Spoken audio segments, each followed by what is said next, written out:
164. 엄마로서의 나의 활동. 사랑하는 아들들아, 어느 순간이든지 나의 인도에 자신을 맡기고 항상 티없는 내 성심의 원의에 따라다오. 침묵 속에서 은밀하게 너희 천상 엄마는 지금 크나큰 사랑의 계획을 실현하고 있다. 지금은 내가 싸우고 있는 때이다. 너희와 함께 내 원수가 잠시 승리를 거두었다고 여기는 바로 그 지점에서 이제 마크를 치기 시작한 것이다. 사탄이 파괴한 곳에서 나는 건설하고 있다. 사탄이 상처를 입힌 곳에서 나는 치유하고 있다. 사탄이 정복한 곳에서 나는 가장 큰 승리를 거두고 있다. 이와 같은 점에서 엄마로서의 나의 활동이 만인에게 드러나게 된다. 나는 엄마이다. 그래서 나의 활동은 현재 심각한 어려움에 처해 있는 내 모든 아들들을 돕기 위해 티없는 내 성심 깊숙이서 우러나오는 것이다. 무엇보다 길 잃고 헤매다가 영원한 멸망이라는 끔찍한 위험에 빠져 있는 사람들에게 특별히 내 사랑을 드러내주고 싶은 것이 나의 바람이다. 자비로우신 당신 사랑을 홍수같이 세상에 쏟아부어 주시고자 하시는 하느님의 사랑 전체가 엄마로서의 나의 이 활동 안에서 빛나고 있는 것이다. 사막이 되어버린 이 세상이 성부의 자비로우신 사랑으로 말미암아 새롭게 변화될 때가 되었다. 성부께서는 성령 안에서 만인을 성자의 신적 성심으로 이끄시고자 하시거니와 이는 성자의 왕국 곧 진리, 은총, 사랑, 정의, 평화의 왕국이 마침내 세상에서 빛나도록 하시기 위함이다. 그리하여 일찍이 본 적이 없을 만큼 찬란한 빛을 교회와 마찬가지도 세상도 얻을 수 있게 되리라. 게다가 하느님께서는 당신 자비가 더욱더 빛나게 하시려고 이 쇄신의 준비를 나의 모성적 활동에 맡기신 것이다. 나는 정화의 기간이 단축되기 바란다. 날마다 수많은 영혼들이 영원한 멸망으로 떨어지기 때문이다. 지옥으로 떨어지는 영혼들이 얼마나 많은지. 사람들이 더 이상 기도하지 않는 데다 죄는 증가하건만 그것에 대한 보속을 하지 않기 때문이고 또 너무도 쉽게 오류를 따르기 때문이다. 그러나 나는 너희를 통해 대정화의 기간을 줄일 수 있다. 티 없는 내 성심의 빛의 사도들인 너희를 통해서 말이다.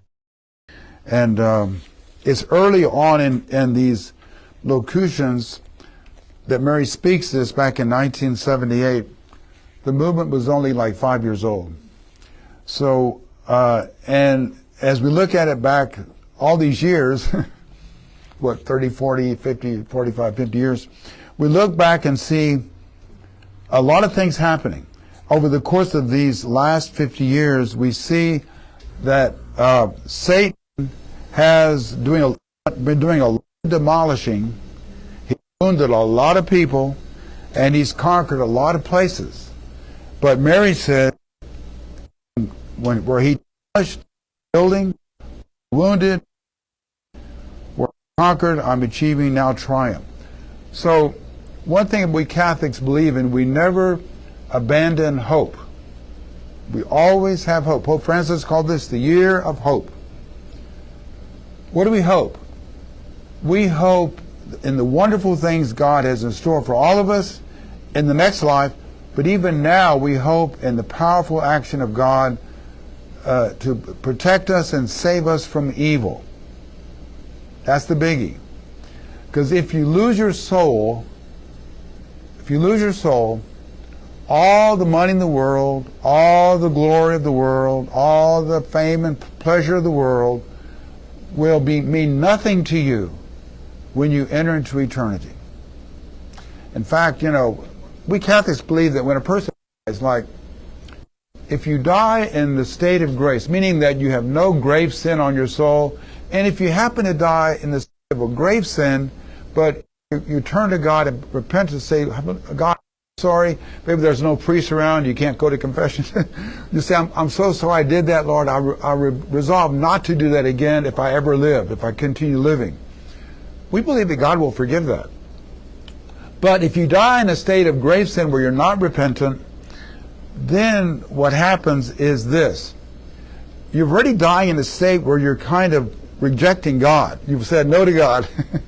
You said no to whatever commandment, whatever law, whatever it is that you're rejecting. Now, when you reject God, you reject love.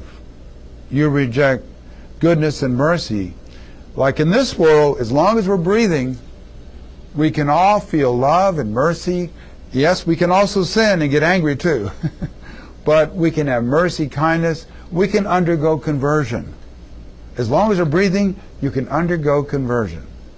That's why I tell people, never lose hope. Pray for people all the time. But once you enter into eternity, what God does is this. If you've chosen to reject God, He removes all sentiments of love from your soul, and now you don't feel any love at all. All you feel now is hatred and vulgarity and violence and, you name it. That's hell. Now, why someone would want to go there and live in that condition is beyond me. A lot of people don't believe in hell. But let me tell y'all, that's a dangerous attitude. Faustina, when she wrote her her diary, I want to say it's one of the early chapters where she wrote about her visit to hell. Might have been around article 700 something, but God allowed her to go to hell. Why did God do that? In order that she might share with us what she saw. It makes sense. By the way, if any one of you guys went to hell all of a sudden, and you came back, I'd like to hear what you saw. Dante did that poem, The Inferno, and now granted, Dante's a poet, it's fiction, but there's a lot of truth in his writings. He puts all kind of people in hell.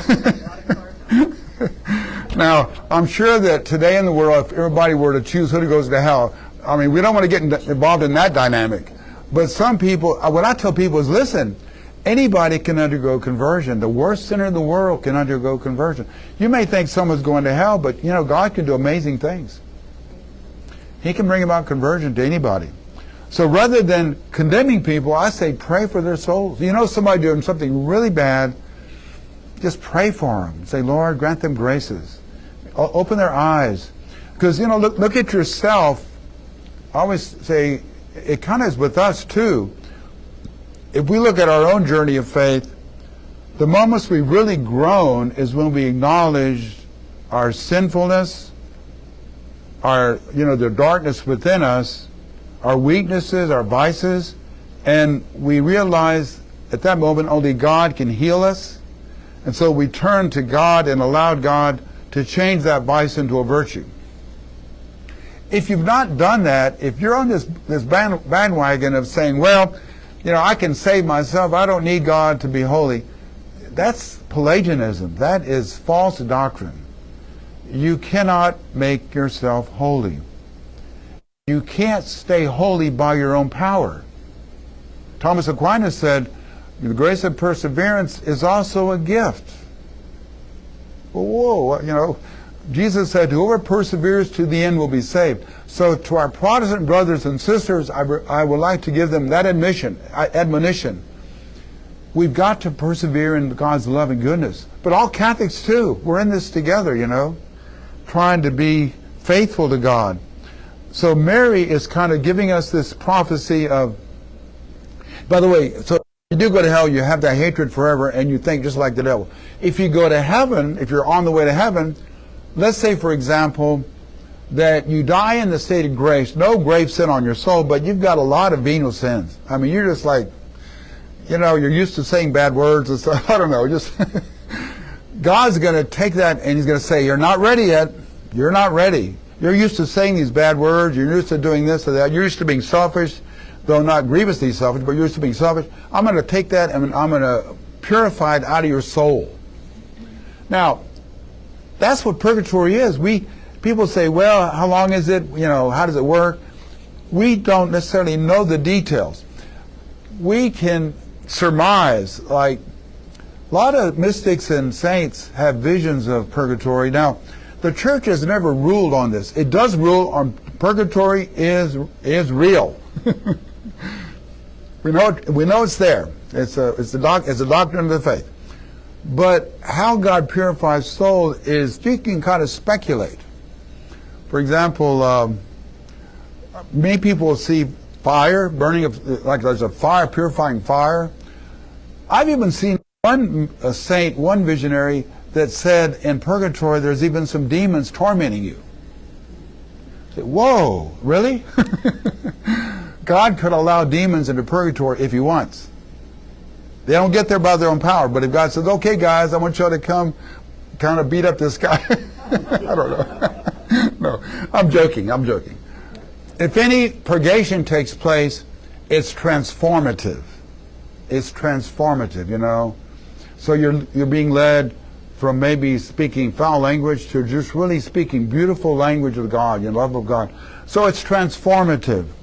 So I mention that because if you get to heaven, then what God does, he puts in your soul this, whatever level of holiness he determined for you. Everybody has different levels. Like Blessed Mother has the highest level. She's right next to Jesus. We believe that, you know, that the different levels, if you have a real full level of grace, you know, and you're real close to the Blessed Mother, to Jesus, joy is going to be extremely amazing. Don't get me wrong. In heaven, you'll be as happy as you can be. Okay? There's going to be some people full of more happiness, but they'll be happy as they can be. And those may be of less happiness, but they're happy as they can be. You say, how does that happen? Well, God creates us different levels of holiness, you know. That's the way it works. You know, I mean, we know this, for example, with Mary. You know, she's the greatest saint. Why would she be the greatest saint? Because God, when he created her, by the way, God did save Mary. Don't get that wrong. God saved Mary. Some people say, y'all treat Mary like she's not been saved. She's been saved. She was saved by Jesus by being preserved from original sin. You and I fall into that hole. But Mary didn't. Jesus said, Mother, you're not going to go, I'm not going to let you fall in, you're not going to be tainted by original sin. I'm going to create you perfectly, and I'm going to give you my grace immediately on conception. Bingo, you're the Immaculate Conception. But Jesus did that. Mary didn't do it to herself. Y'all see that? So when Jesus did that, he saved Mary from original sin. I have no problem with that. I don't understand why non-Catholics have a hard time understanding this theology. It really makes great sense. So so here we are, you know, 2025. We're praying for a new successor of Peter to be the man we need, not the man we necessarily want. Some people want maybe the wrong guy. We want the man God knows we need. You know, and we know we want a man of faith. That's really necessary. A man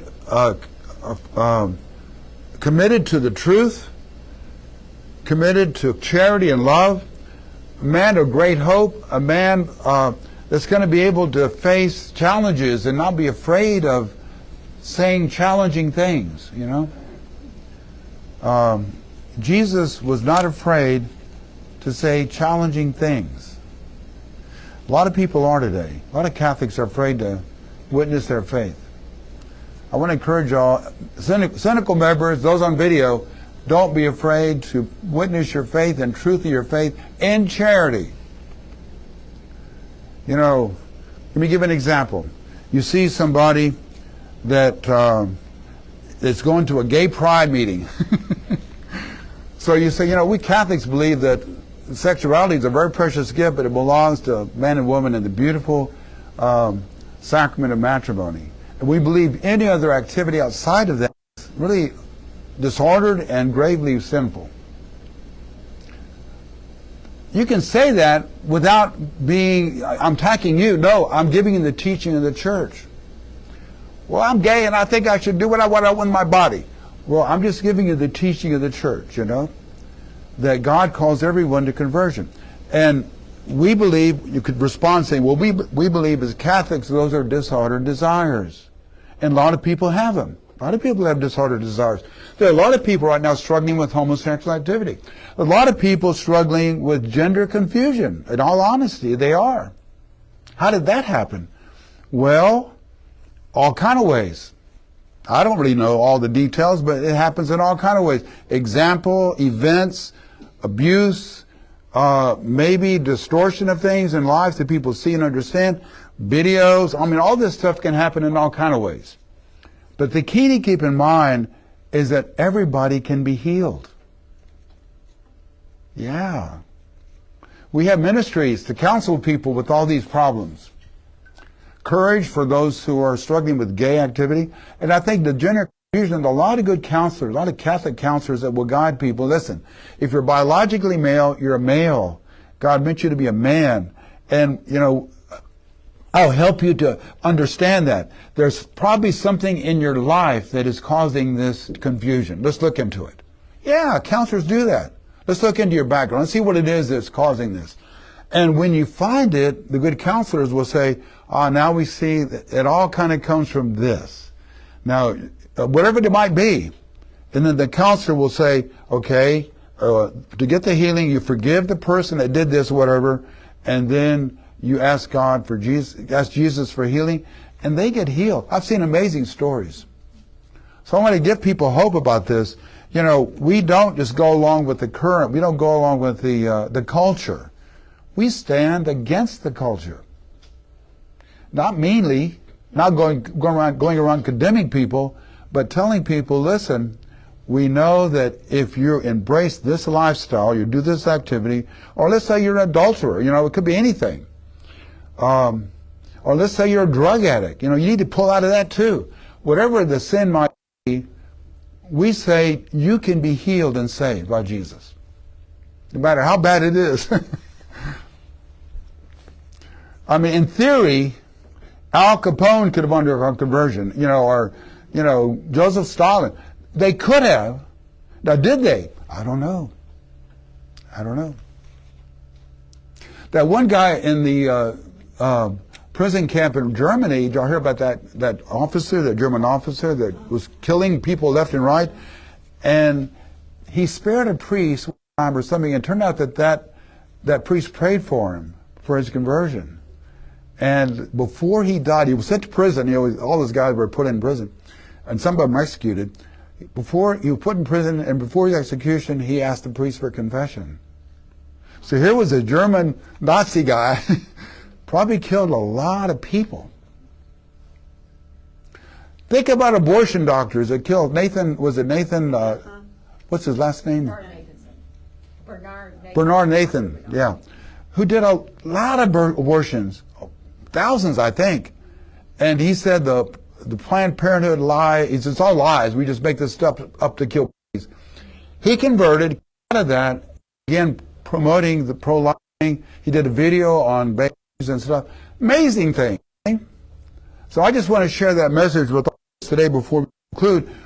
Mary is building healing. There's a lot of darkness in the world. Also, I've been listening to a lot of the media. A lot of young people are now seeking out the Catholic religion, seeking Jesus, looking for Jesus. They've realized that this drug culture, this sexual culture, all this stuff, the power, the money, the sexual pleasure stuff, ends in a dead end. Those are gifts to be used by us. They're part of God's plan. You use money, sex is life when you're married. You know, you have a popularity, whether you have it or not. You're known to people. You know, I mean, it happened in the Middle Ages when, God, you had popes elected that were pretty bad, you know, pretty bad guys. You know, if we believe that popes can be in hell, look to that century. But you know, any century could apply. I mean, granted, we have a lot of saints now, John Paul, Paul VI, you know, and maybe one day Benedict, you know. We'll have to see. But, so my closing comment is this. If you want to also realize that Mary's saying she's bringing about this new Pentecost, I want to leave on this note. Mary's telling us these sounds. Mary's telling us that we're gathering in cenicles to pray for a coming of the Spirit to renew the church. Okay? Now, this is so amazing that when it does happen, everybody will be aware of it. Everybody. Right now, we gather in cenicles knowing Mary has triumphed in us. In fact, she says that in one message, she says, I am triumphing in all the souls who follow me, who follow Jesus, who live according to grace. My triumph is already in them. Isn't that amazing? The triumph is already in people. But we want everybody to in that triumph, not just some. And so that's why we have this, we're praying for this Pentecost. And like I said, I think Mary says when this happens, when the triumph, this moment of grace done by God, it's clear, done by God. Something that Mary as a human being pulls off. No, she's leading us to pray to God so God will bring this about. And this thing that happens by God will give so tremendous much glory to God. It's going to literally change the face of the earth, I think. Now, can that happen? Can such a moment happen, of this renewal of the church and the world? It's possible. Well, when Father Gobi was still living, he sent a letter to Cardinal Ratzinger asking the question, Spirit to guide the cardinals in selecting a good pope, the one we need right now. And we also consecrate ourselves to Mary's Immaculate Heart, because as we do so, we allow Mary to guide us and lead us and transform us. She's the perfect disciple, teaching unexpert disciples, wounded disciples, to follow Jesus. Okay? So let's make this consecration on page A4.